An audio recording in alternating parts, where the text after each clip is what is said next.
In the news tonight, opposition MP slams PPP administration in budget debate. Minister Rodriguez defends government's achievements. When audited on their ability to reduce inflation, the PPP administration has failed this nation. When audited on their willingness to increase wages and salaries, the PPP administration has failed this nation. One sensible criticism of this budget from the opposition. I struggled. And stop giving teachers basket to carry water. Garth Anderson, president of the Caribbean Union of Teachers, demands greater support for educators. They have done quite a bit to police the teaching profession, but little has been done in giving support to our teachers, in ensuring that our teachers are competitively paid and they have the resources that they need to cater to the needs of our children. The 2025 national budget debate kicked off today with sharp exchanges in the National Assembly as Member of Parliament Jarita Fernandes accused the People's Progressive Party administration of failing the nation. In her opening remarks, Fernandes, a vocal opposition MP, expressed her disappointment with the government's policies over the past years, particularly regarding the management of public funds and the administration's handling of key sectors such as education, health, and infrastructure. Inflation numbers are showing that the purchasing power of our dollar is significantly less than it was in 2019.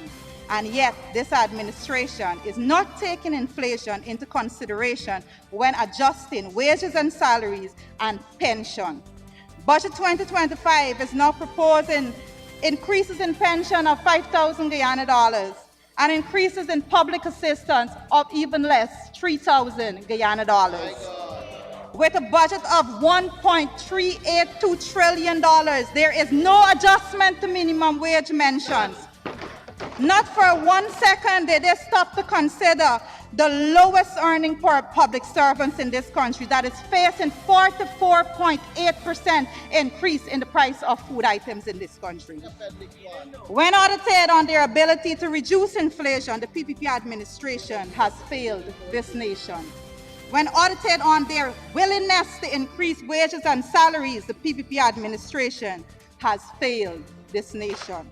And when challenged to show compassion for pensioners and the most vulnerable in society, the PPP administration failed Guyana. Mr. Speaker, let us look at jobs and education. The PPP don't want us to talk about jobs. That's why they abandoned the labor market survey for years.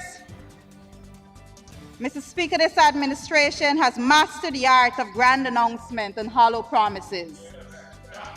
It trumpets billions in spendings while our people queue for basic health care and handouts. It celebrates GDP growth while our children's education crumbles. It boasts of development while our elderly chooses between medicine and food. However, the government was quick to respond, with Minister within the Ministry of Housing, Susan Rodriguez, taking to the floor to defend the government's actions and policies. Mr. Speaker, this budget was presented a week ago, and I struggled. I struggled to find one sensible criticism of this budget from the opposition. I struggled. But Ms. Fernandes will come to this house and tell you that this budget has nothing. It has nothing for nobody. That is the criticism that they will come to this house. But let me tell the public, Mr. Speaker, let me tell the people what this budget has for them. Mr. Speaker, this administration, the People's Progressive Party civic government, has policies that will take care of people from the cradle to the grave. Their entire life. Cradle to grave care. From the time you are born, every Guyanese mother will be given $100,000, compliments of the government of Guyana. We are empowering people by giving them home ownership, by putting a title or a transport in their hands, that they can go to the bank, that they can live in a home that they own, that they can pass on an asset to their children. This is how we are creating wealth. among ordinary Guyanese people. And this will allow people to lift themselves out of poverty because of the conditions that we are creating through our policies. This is how the culmination of all of these programs, policies, projects in all of the sectors is how you reduce poverty and unemployment and inequality, and you usher in a period of prosperity for the people of our country. With more MPs scheduled to speak in the coming days, the debate over the 2025 national budget is expected to intensify.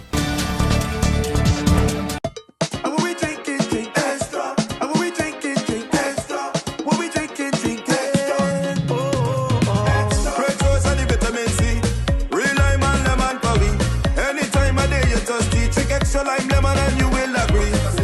Extra lemon and lime, it's the two combined. It's one of a kind. Extra lemon and lime. Extra, and when we drink it, drink extra. And when we drink it, drink extra. When we drink it, drink extra. Hey, well if you're in the party or line, I don't like it from the first time. When you see the two, they combine, it's a drink and taste, you will never decline. Extra lemon and lime, it's the two combined. Extra lemon and lime. Extra lemon and lime. Taste the citrus in every sip.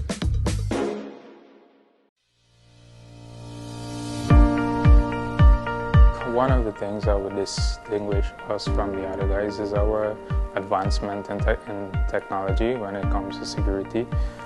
We've been able to actually go ahead and provide home security service and drone service among the other service that would have significantly contributed to securing society as a whole.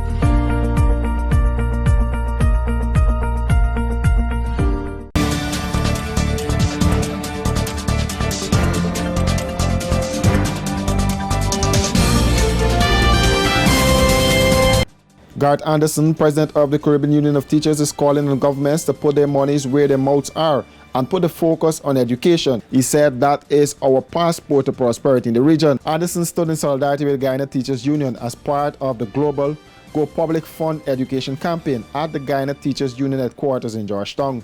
The Go Public Fund Education Initiative, spearheaded by Education International, seeks to ensure governments prioritize education funding and provide teachers with the resources they need.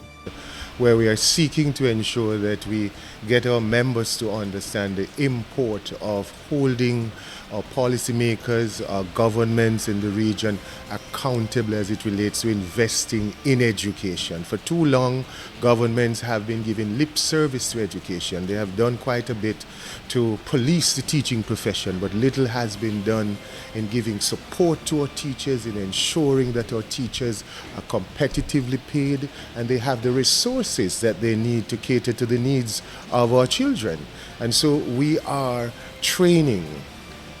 launching this campaign with our colleagues here to ensure they go out empowered to have this conversation using, of course, the UN high-level panel recommendations. 59 of them we're using as our basis to launch this campaign and to empower members to go out as evangelists for the teaching profession, because we know that when you invest in our teachers, it's an investment in our students.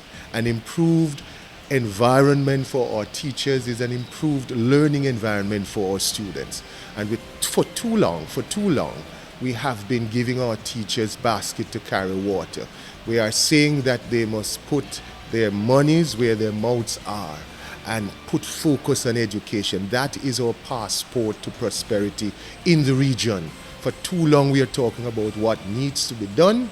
Now we want action, and we want our teachers to let their voices be heard in the ballot box if necessary.